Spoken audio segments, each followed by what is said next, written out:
Hi guys, मेरा नाम है साहिल खन्ना और आज की वीडियो शुरू करते हैं। सबसे पहली न्यूज़ थोड़ी सी फन और लाइट रखते हैं।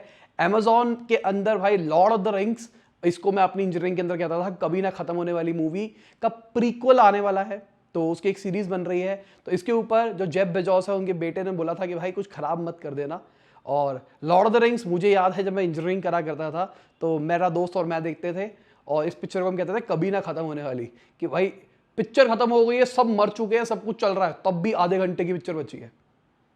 जिन्होंने देखी है बताना मुझे ईमानदारी से कि आपके साथ ऐसा हुआ है। अब आते हैं हम सीरियस न्यूज की तरफ। बाइनेंस की जो सीईओ है, यूएस गवर्नमेंट डॉक्यूमेंटेशन रिकॉर्ड मांग रही है उनके खिलाफ। बेसिकली मनी लॉन्ड्रिंग के अंदर फंसने वाले हैं बाइनेंस के सीईओ भी। सारे क्रिप्टो एक्सचेंजेस फंस रहे हैं। अगर हम इंडिया की बात करके चले तो इंडिया में तो ऑलमोस्ट सारे बड़े फंस गए हैं कि मनी लॉन्ड्रिंग हो रही है। अब यूएस के अंदर भी हो रहा है और हर जगह पे ये पता लग रहा है क्रिप्टो से बहुत ज़्यादा चीज़ें ऊपर नीचे हो रही है। तो देखते हैं क्या होता है इस पूरे सीन का।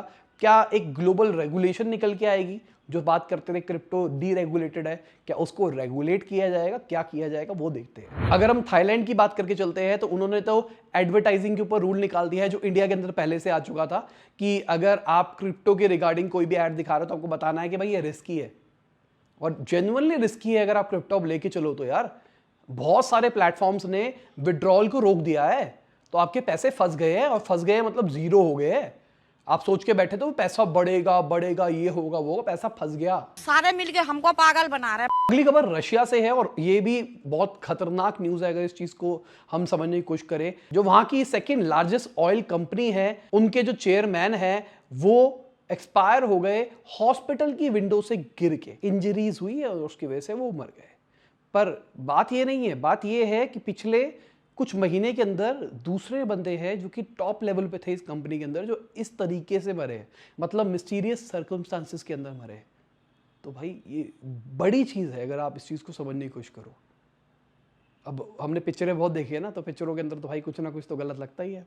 वीडियो में आगे जाने से पहले प्लीज लाइक का बटन दबा दे, कर दे चैनल को सब्सक्राइब। मैं ऐसी ही बिजनेस न्यूज आपके लिए लाता रहता हूं। अगली खबर यूपीआई की है। तो अगस्त का अगर हम यूपीआई का आंकड़ा देखें तो वो 10.73 लाख करोड़ तक पहुंच गया। अगेन रिकॉर्ड तोड़ा है, ऑल टाइम हाई पे पहुंचा और ये बहुत बढ़िया चीज हो रही है। यूपीआई का जो अडॉप्शन हो रहा है वो बहुत ज्यादा तेजी से हो रहा है और ग्लोबली भी होगा। अभी तो गवर्नमेंट ने रिसेंटली बोला था कि हमारा अभी कोई प्लान नहीं है कि हम यूपीआई को पेड करेंगे। अभी कोई प्लान नहीं है, मतलब फ्यूचर में हो सकता है। आप समझो, अभी हम जो बात कर रहे हैं, अगर अभी के टाइम पे भी 0.1%, मतलब इतना कम रेट भी अगर हर ट्रांजेक्शन के ऊपर लगना शुरू हो जाए तो गवर्नमेंट के पास सीधी सीधी अर्निंग कितनी सारी हो सकती है और किसी को कोई फर्क नहीं आएगा, कोई फर्क नहीं पड़ेगा किसी को। क्योंकि जो नॉर्मल दुकानदार है अगर उसने कार्ड वाली मशीन लगा रखी है तो 2% उसको देना ही पड़ता था, तो 2% की जगह 0.1 जाएगा, उसको कोई फर्क नहीं पड़ने वाला। अगर हम जीएसटी के रेवेन्यू की बात करके चलते हैं तो वो भी 28% बढ़ा है। अगर हम ईयर ऑन ईयर बात करके चले अगस्त के महीने के अंदर 1.44 लाख करोड़ के आसपास, ये भी अच्छी चीज है। अगर ये बढ़ा है इसका मतलब बिजनेसेस बड़े हैं तो अच्छी चीज है। अगली खबर एनडीटीवी की है। तो भाई एनडीटीवी वाले डिले करने की कोशिश कर रहे हैं। ये जो अडानी ग्रुप को खरीदना है एनडीटीवी को, उसको कहीं ना कहीं से कोई ना कोई टांग अड़ाए जा रहे हैं। कभी वो कह रहे थे कि आपको सेबी से रेगुलेशन लेनी पड़ेगी, अब वो इनकम टैक्स डिपार्टमेंट की बात कर रहे हैं कि आपको इनकम टैक्स डिपार्टमेंट से अप्रूवल लेना पड़ेगा। अडानी ग्रुप का कहना है कि भाई ऐसी कोई बात नहीं है, फालतू की बातों को डिले करवा रहे हैं।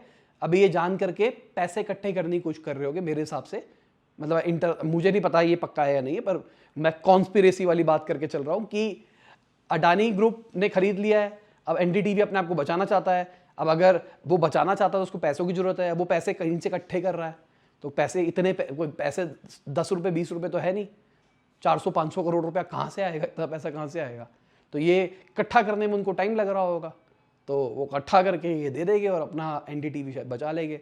उनका ये प्लान है। पर अडानी ग्रुप क्या चाहता है, जल्दी से जल्दी डील हो ताकि एनडीटीवी अपना हो जाए और वो भी मीडिया नेटवर्क के अंदर घुस के अंबानी से एक तरह से कंपीट करने लग जाए, या फिर तुम कह सकते हो पूरा मीडिया एम्पायर ही एक ही पार्टी की तरफ कर दिया जाए, जो लोग बोलते हैं ना। समझ रहे हो आप? अगली खबर सोनी इंडिया और जी का जो कोलैबोरेशन होने वाला है उसके ऊपर सीसीआई ने टांग अड़ाई है। तो उन्होंने बोला है कि ये तो मोनोपोली टाइप्स क्रिएट हो जाएगा, ये पूरा पूरा $10 बिलियन से ऊपर का एम्पायर बना लेंगे, इनके पास में पावर आ जाएगी। अब क्या इस डील को रोका जाएगा? सवाल तो ये निकल के आता है, क्योंकि मुझे क्या लगता है अभी OTT बढ़ रहा है, टीवी वाली दुनिया तो है ही नो डाउट, ठीक है, पर अगर हम OTT की बात करके चले तो जी भी बहुत बड़ा मार्केट शेयर नहीं रखता और सोनी भी नहीं करता। अगर दोनों के दोनों मिल जाएंगे तो एक अच्छा मार्केट शेयर कैप्चर कर लेंगे OTT की दुनिया के अंदर। और अगर हम टीवी वाली बात करके चले तो मुझे सदियां हो गई, मुझे पता ही नहीं कौन सा चैनल कौन सा कैसा कैसा चलता है। TRP का मैं आपको डेटा दिखा रहा था कौन से चैनल का डेटा क्या क्या है, पर फिर भी अगर हम बात करके चले एक स्टार ही ग्रुप रह जाएगा जो इनके कंपटीशन में होगा, और स्टार ग्रुप कंपटीशन में ही रहेगा, कलर्स भी रहेगा बेसिकली ना, वायाकॉम ग्रुप रहेगा, एक स्टार ग्रुप रहेगा और एक ये ग्रुप रहेगा। तो मुझे नहीं लगता कि बहुत बड़ी मोनोपोली क्रिएट होगी, मुझे ऐसा लगता है, क्योंकि मेरे हिसाब से जब मैं टीवी देखा करता था तो जी को कोई नहीं पूछता था, सोनी वर्सेस स्टार ही हुआ करता था। फिर धीरे धीरे स्टार थोड़ा पावरफुल होता चला गया। अभी सोनी रिसेंटली शायद कपिल शर्मा ये जो शोज आते हैं इनकी वजह से थोड़ी मार्केट बना लेता होगा, बाकी पता नहीं। अगली खबर शॉपिफाई की है।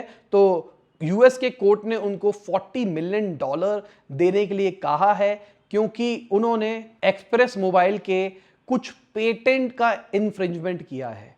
मतलब उन्होंने कुछ कर रखे थे जिसके अगेंस्ट इन्होंने काम किया है, और यूएस के अंदर हुआ है ये, और ये सबको फंसा रहे हैं, ये गूगल को भी फंसा रहे हैं, अमेजोन को भी फंसाने वाले हैं।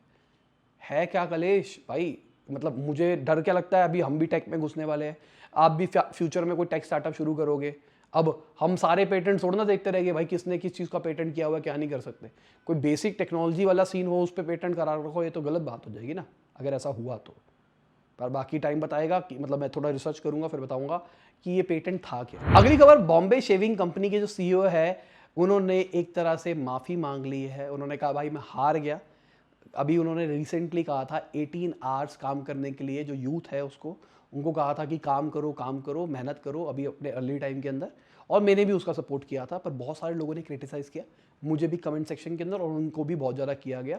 अब कई लोग उनके पेरेंट्स को मैसेज कर रहे हैं कि तुम्हारा बच्चा स्लेव्स के साथ काम, स्लेव का राजा है, ये है वो है वो है। उन्होंने कहा भाई माफ़ करो, इतना हेटरेड भरा हुआ मार्केट में ना, समझ में नहीं आता है इतना हेट कहाँ से आ रहा है, क्यों आ रहा है, और कौन करता है इतना हेट। मुझे तो दिखाई नहीं देते, मतलब हो गए दुनिया के अंदर, पर मुझे नहीं लगता कि इतना नेगेटिव कोई इंसान होना चाहिए। अगर है तो वो कुछ कर रहा होगा, वो तो बर्बाद होना चाहिए मेरे हिसाब से। अगर किसी में इतनी नेगेटिविटी है ना वो बंदा नौकरी कर सकता है, ना वो बिजनेस कर सकता है, ना वो कुछ कर सकता है, क्योंकि नेगेटिविटी खा जाती है। आप हर चीज़ का नेगेटिव पॉइंट ऑफ व्यू देखते हो, जो कि मेरे को लगता है कि ग्रोथ बिल्कुल रोक देता है। अब मैं ये नहीं कह रहा कि 18 घंटे वाली बात सही थी या गलत थी, वो मैंने उस टाइम भी बोला था, ये सबका पॉइंट ऑफ व्यू है। मेरा पॉइंट ऑफ व्यू ये है कि अगर आप अर्ली एज के अंदर हो, आपके अंदर बहुत ताकत होती है काम करने की। अब जैसे जैसे आपकी एज बढ़ती रहती है ना, उतनी एनर्जी नहीं रहती। तो अगर आप अर्ली एज के अंदर काम कर लोगे, 5 साल घिस लोगे, तो हो सकता है आपको 10 साल का एक्सपीरियंस हो जाए 5 साल के अंदर ही। तो 25 साल के अंदर आप 30 साल वाले बंदे के कंपैरिजन में आ जाओगे जो नॉर्मल काम कर रहा होगा। मैं सब कुछ की बात कर रहा हूँ, स्ट्रेस लेने की, सब कुछ। और इनफैक्ट मैं कहूँगा स्ट्रेस आप उससे ज़्यादा ले पाओगे। तो अगर आप इस लेवल पे 25-26 साल के अंदर हो जाओगे तो आप बहुत स्केल कर सकते हो लाइफ के अंदर, बहुत आगे जा सकते हो। मेरा पॉइंट ऑफ व्यू ये था, और मुझे लगता है कि उनका भी पॉइंट ऑफ व्यू ये था। पर अगर हम रतन टाटा के मैनेजर की बात करके चलते हैं, शांतनु जी की, तो उन्होंने तो ये बोला था कि ये आइडिया अच्छा नहीं है। ठीक है, अगेन दोनों फिलॉसफी है, दोनों गलत नहीं है, दोनों सही नहीं है, पर ये जो हेट्रेड है ना, ये तो बहुत गलत है। अगली खबर, ICRA की रिपोर्ट के हिसाब से सेल मैन्युफैक्चरिंग इन्वेस्टमेंट है वो $9 बिलियन से ऊपर पहुंच सकती है 2030 तक। अभी के टाइम पे कहा जा रहा है कि 15 गीगावाट्स की हमको ईवी बैटरी की रिक्वायरमेंट आती है, पर अगर 2030 तक की बात कर चले तो वो 60 गीगावाट्स तक पहुंच जाएगी। और सबसे एसेंशियल पार्ट ईवी की बैटरी ही रहने वाली है, और सबसे एक्सपेंसिव पार्ट भी वही रहने वाला है। यही रीज़न है कि सारे बड़े लोग ईवी के अंदर घुस रहे हैं और ईवी की बैटरी के अंदर घुस रहे हैं। बहुत सारे लोग हैं जिनको ईवी का बिजनेस बनाना है, पर जो बड़े लोग हैं अंबानी शंबानी टाइप्स, वो बैटरी के ऊपर बहुत जबरदस्त तरीके से प्लानिंग कर रहे हैं। उनको पता है बैटरी ही राज करेगी फ्यूचर में। अगली खबर यूरोपियन यूनियन की है। अभी रशिया ने रिसेंटली वहां पे गैस रोक दी है।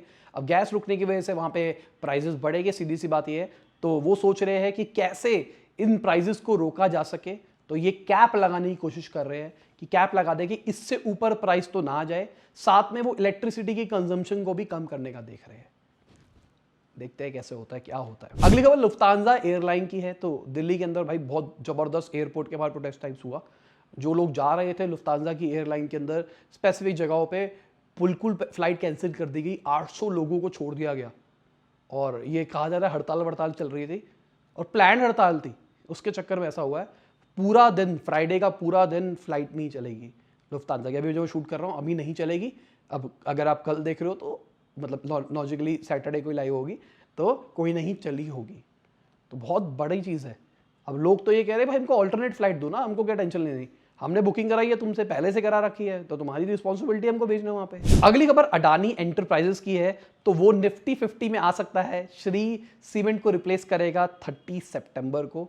बड़ी चीज है। अडानी एंटरप्राइजेस और अडानी पोर्ट्स दोनों के दोनों निफ्टी 50 के अंदर अब आ चुके हैं। अडानी ग्रुप की 2 कंपनियां हो गई है 50। अगली खबर फोर्ड की है। तो उन्होंने 1,98,000 एसयूवीज को रिकॉल किया है यूएस के अंदर। जब खबर निकल के आई कि 25 गाड़ियों के अंदर आग लग गई, 2015 से 2017 के उनको मॉडल कहा जा रहा है। पर बात यह, जो फायर लगी थी गाड़ियों के अंदर, उसके अंदर एक बंदे को इंजरी भी हुई है। ये रिस्की चीज। अगली खबर बाइक बाजार की है। ये 2 व्हीलर फाइनेंसिंग कंपनी है। इन्होंने 170 करोड़ रुपीस रेस किए हैं अपनी इक्विटी डिल्यूट करके। कितने सारे आ गए ना, बाइक बाजार, डैश बाजार, डैश बाजार, डैश बाजार। अगली खबर अनअकैडमी से है। तो जो उनके सीएमओ है करण श्रॉफ जी, उन्होंने छोड़ दिया है अनअकैडमी को। अभी कुछ टाइम पहले ही वो सीएमओ बने थे 2020 के आसपास, अब उन्होंने छोड़ दिया है। अब वो लिंक्डइन पोस्ट डाल के उन्होंने बताया है कि अब मैं छोड़ रहा हूं, शायद कुछ और करेंगे वो। अगली खबर एक बड़ी खबर है मेरे हिसाब से। गोल्डमैन सैक्स ने इंडिया की जो ग्रोथ फोरकास्ट है उसको कर दिया है कम और कहा है डाउनसाइड का रिस्क है। अभी रिसेंटली हमारी ग्रोथ रेट तो अच्छी प्रोजेक्ट हुई है, आरबीआई भी कह रहा है अच्छा रहेगा, पर ये कह रहे हैं कि घटेगा। देखते हैं क्या होता है। और इसी के साथ आज की बिजनेस न्यूज़ खत्म होती है। उम्मीद करता हूं आपको मजा होगा। लाइक कर देना, शेयर कर देना, कमेंट बताना वीडियो कैसी लगी। बाय, गुड नाइट, शबा खैर, खुदा हाफिज़, गुड मॉर्निंग, गुड आफ्टरनून, जब भी आप वीडियो को देख रहे हैं।